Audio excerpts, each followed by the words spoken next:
खूब शीघ्र मिलवाक जाऊँगी सबु पंचायत को इंटरनेट सेवा। हाथ गणती राज्य भावे एकदा ओडिशा को देशर श्रेष्ठ 4टी IT company आसीथिले।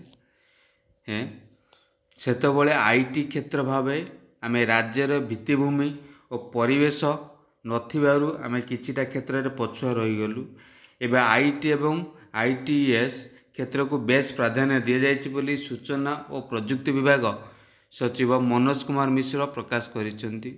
Odisha corporate foundation पक्षरु Odisha रे आईटी एवं आईटीएस क्षेत्र रे सुजोग विषय वस्तु उपर आयोजित एक वेबिनार रे मुख्य अतिथि भाव जोग देई से यह कहिथिले।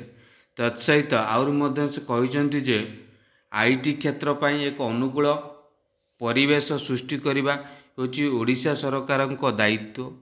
ओडिशार अनुकूल भौगोलिक अवस्था सह अनेक सुविधा मान रही। आईटी एवं आईटीएस क्षेत्र पाई जहाँ सब आवश्यक भित्तिभूमि अनुकूल परिवेश सड़क तथा रेल संयोग सहित अंतर्जातीय विमान सेवा उच्चकोटर शिक्षा स्वास्थ्य क्षेत्र और सामाजिक भित्तिभूमि आदि रे आमे अन्य राज्य तुलन में आखि दृश्य उन्नति करिछु। मेक इन ओडिशा एवं दक्षता विकास सकारात्मक भाव कार्य करुला बेले भुवनेश्वर दक्षता विकास परिवेश बेस उच्च कोटीर। अन्य आईटी सहर मानक भली भुवनेश्वर मध्य एक आईटी सहर हेबापई समर्थ। खूब शीघ्र आम राज्यर समस्त ग्राम पंचायत ब्रॉडबैंड सुविधा जोगाइवाई लक्ष्य रही।